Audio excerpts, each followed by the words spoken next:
What is up, Cowboys Nation? Good morning, Fish Report YouTube channel. It's a victory, Cowboys Monday morning.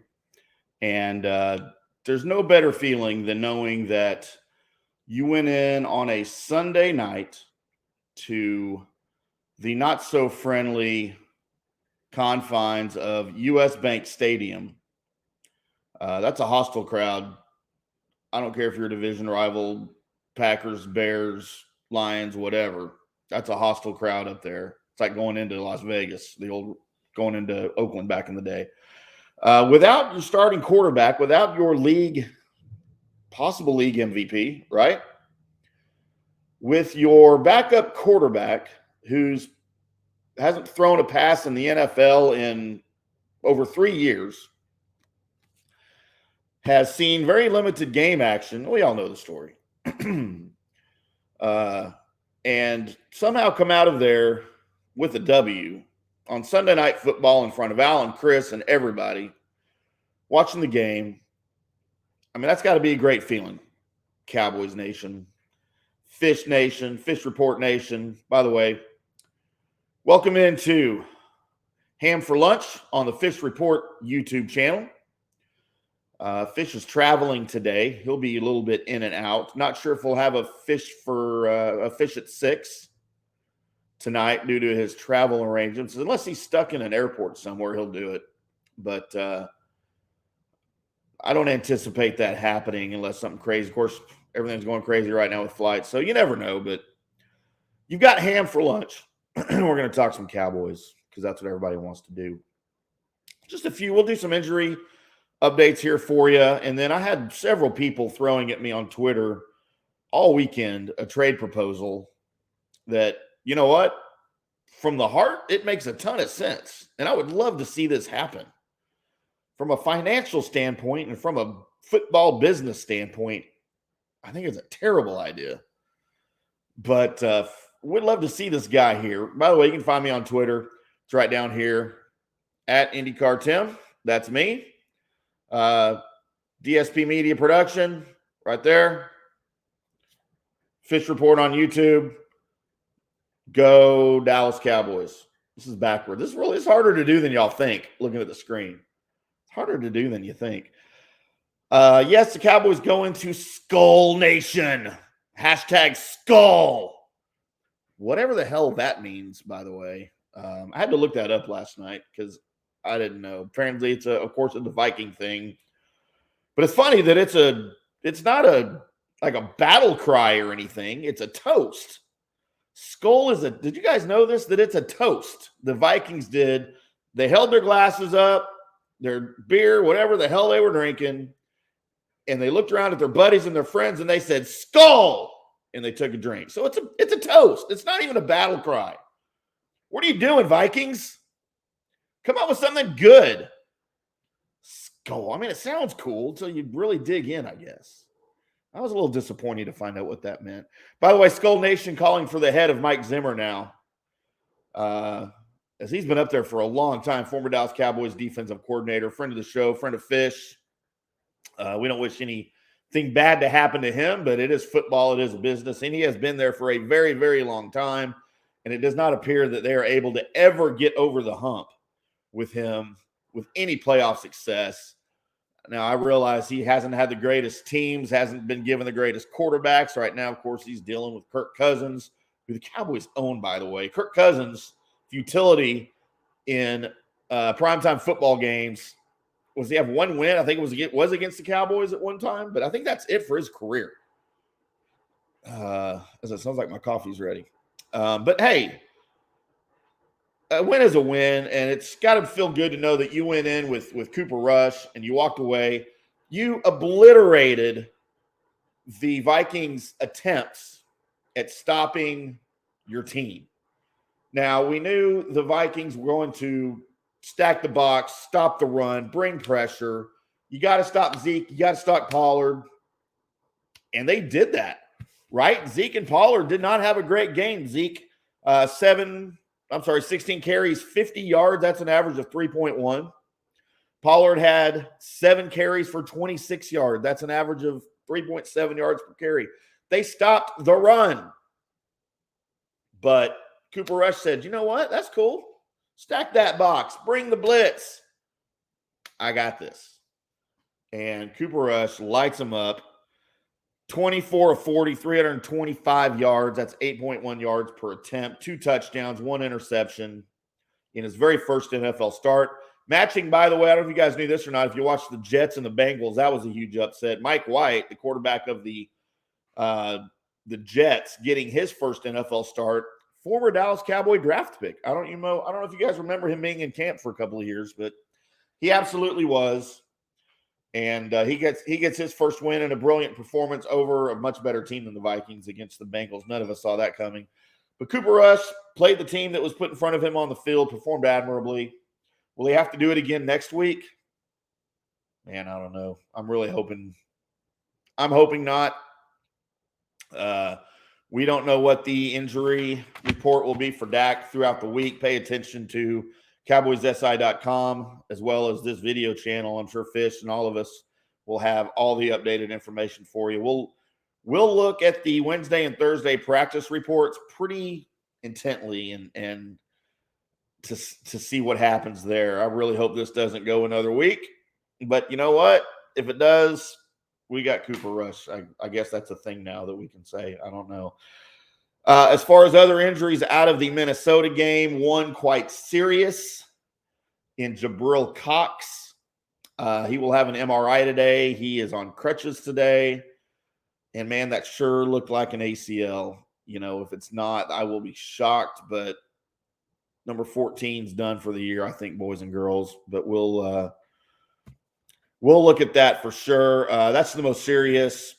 Of course, Tyron Smith re-aggravated his ankle and missed the last part of the game. Thought Ty Nsekhe did pretty well going in there to substitute. I was a little baffled, as Fish was this morning on his Cowboys morning report. He discussed, why wasn't La'el Collins in there? La'el Collins is a better tackle than Ty Nsekhe. But Ty Nsekhe was in there playing left tackle and looked pretty good, to be quite honest with you. He looked a little rusty, but I think he looked good. If for some reason Tyron Smith can't go and Ty Nsekhe's got a sub for him next week and he gets a full week of practice at starting left tackle, I'm not worried at all. I am worried why La'el Collins wasn't in there at left tackle. He was fine enough for them to put him in there at fullback on that weird, whatever the hell that was, contraption of a play, but not well enough apparently to play left tackle. Fish commented this morning that Collins commented after the game that he could have gone in the game, but only at right tackle. Like, he was well enough to play right tackle and fullback, but not left tackle. Whatever. I don't believe any of that, but I think Fish and I have had conversations about this. I think the Cowboys are having a falling out with La'el Collins right now, which sucks because he's a pretty good offensive line player. Probably one of their top 3 or 4 that they've got on the roster. And I think that, as Fish described it, what did he call the he said his goofball behavior. That's the way Fish called it. So I think the Cowboys are getting done with his goofball behavior. Don't call me during the show. I think the Cowboys are getting fed up with his goofball behavior, but we'll see how that plays out. We'll see if he's well enough to play left tackle next week against the Broncos. If Ty Nsekhe can't, whatever. We'll see how that develops. That's something to watch out for, along with Tyron Smith's ankle. How about Amari Cooper? Of course, we saw him with that thing on his hamstring there at the end of the game. That whatever it did worked, right? Because he came right back in the game, caught that game-winning touchdown pass. By the way, great throw from Cooper Rush. Great catch by Amari Cooper, watching that ball all the way into his hands. Held on to it throughout the falling to the ground. There was no question. But I tell you, I'm a little worried about that hamstring because if you saw the play and then you saw the replay of the catch, it really looked like he was favoring that right hamstring. I mean, it looked like he was kind of, I don't know. I might be reading too much into this. You guys let me know what you think here in the comments, but I might be reading too much into it. But it sure looked like he was favoring that hamstring through the catch, like he intentionally was falling down on his left side.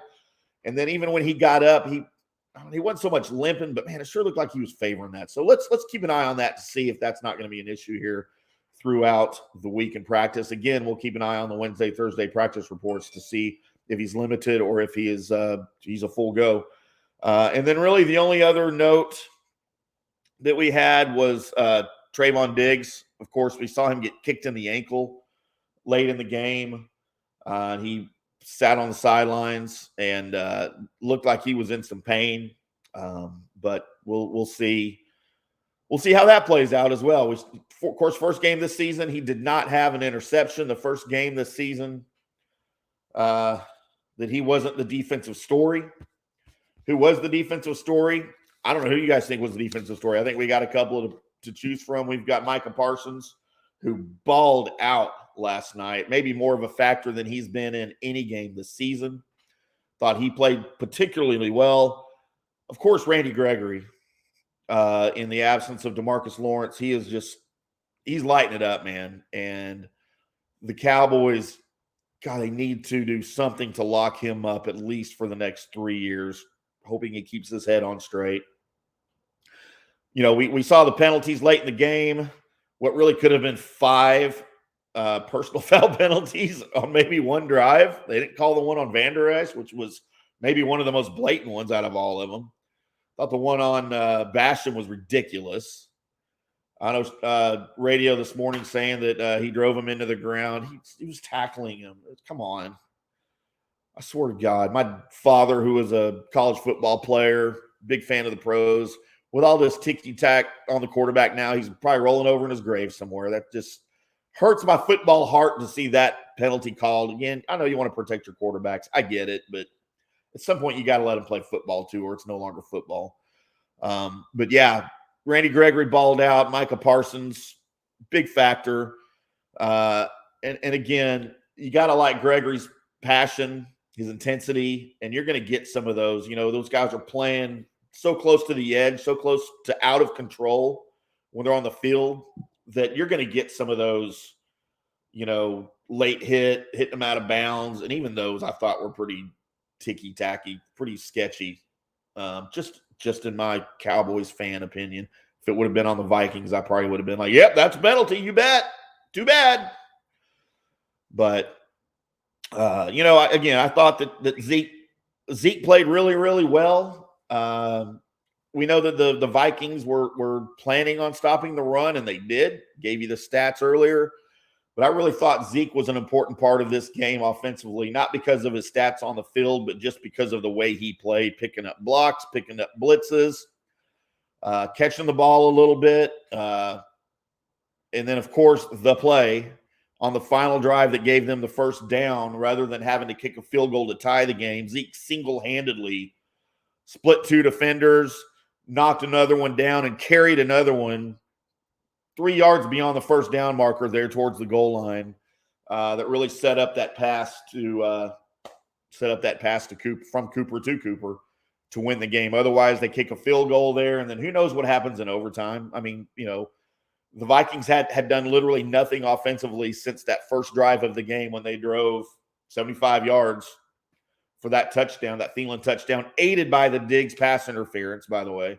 But, you know, again, you don't know what – just because they've done nothing in the game since the first quarter doesn't mean they couldn't put together a drive to kick a field goal. Then I know the Cowboys would have gotten the ball. But, hey, it doesn't matter because Zeke made the play, right? So all of that's a moot point. Getting into a quick trade that I brought up at the first part of the show. I got inundated for some reason. I don't know if somebody on the national media brought this up or proposed this or what the situation is, but I don't know why I got inundated on Facebook and on Instagram. By the way, I'm at IndyCar Tim on Instagram, IndyCar Tim on Twitter. If you type IndyCar Tim in Facebook, you'll probably find me there too. There's a personality page, and then there's my personal page. Come friend me, whatever. Let's have some chit-chatting on Facebook about the Cowboys. But people kept bringing up the name, and we're going to see him this weekend, Von Miller. Of course, the former Texas A&M Aggie great. Super Bowl MVP for Super Bowl 50 with the Broncos. Kind of, I feel, towards the tail end of his career. I don't think he plays. He's 32 now, I believe, 31, 32. I don't think he's got the same game that he had at 27, but who does, unless you're Tom Brady. But, to have him on the field, number one, who are you going to take off the field? Is he better than Leighton Vander Esch right now? You'd really like to think so, right? I mean, you would hope so. You're not going to take – well, now, of course, you've got Cox that's probably out for the season. But he doesn't play enough to factor into the trade. So the biggest hurdle here is his salary. So Von Miller is due $17.5 million just for 2021. It's the last year of his contract. The Denver Broncos are very much in the same position with Von Miller that the Cowboys are with Michael Gallup. You want to let him go for nothing in free agency for a compensatory pick, which may end up being nothing? Or do you want to try to trade him midseason and get something in return? Well, that's a decision for the executives. The problem with the Cowboys, though, is the remainder of Von Miller's contract is just over, it's about $9.3 million the Cowboys would have to pay him. Cowboys only have about $4.6 million under the cap. Of course, you could finagle some things, throw another player in there with it to clear some of that cap money. But, dude, you're talking about almost $5 million in more cap space. That's a significant player that you'd have to give up. Could you restructure his contract? Maybe. I don't really know how all of that works. I don't pretend to. I kind of don't want to because, God, it gives me a headache. Talk to Stephen Jones about all that stuff because he knows. But, is Von Miller worth all of that to bring him in here? Do you think that he's going to make your team significantly better on defense to bring him in and go through all of that trouble, giving up another player, probably Leighton Vander Esch, giving up all of, whatever you'd have to give up and restructure and extend and all of this stuff to keep him in Dallas next year? Because really you don't want to do that unless you can keep him for at least the next couple of years.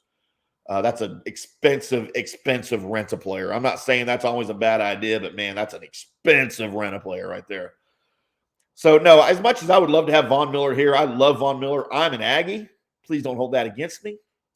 Would love to have him here. He's a great guy. I have met him. I have talked to him. I have interviewed him. He is a sweetheart of a man.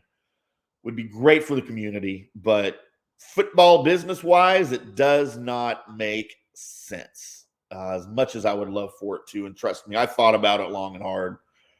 What angle am I going to take on this Von Miller thing? So I just, let's just, what's Fish say? Straight dope, no BULLSH. Straight dope, no BULLSH. There you go. Does not make football sense as much as I would like for it to happen. Hey, this has been Hamm for Lunch on November 1st. It is trade deadline week. Tomorrow, 3 p.m. Central, November 2nd, is the NFL trade deadline.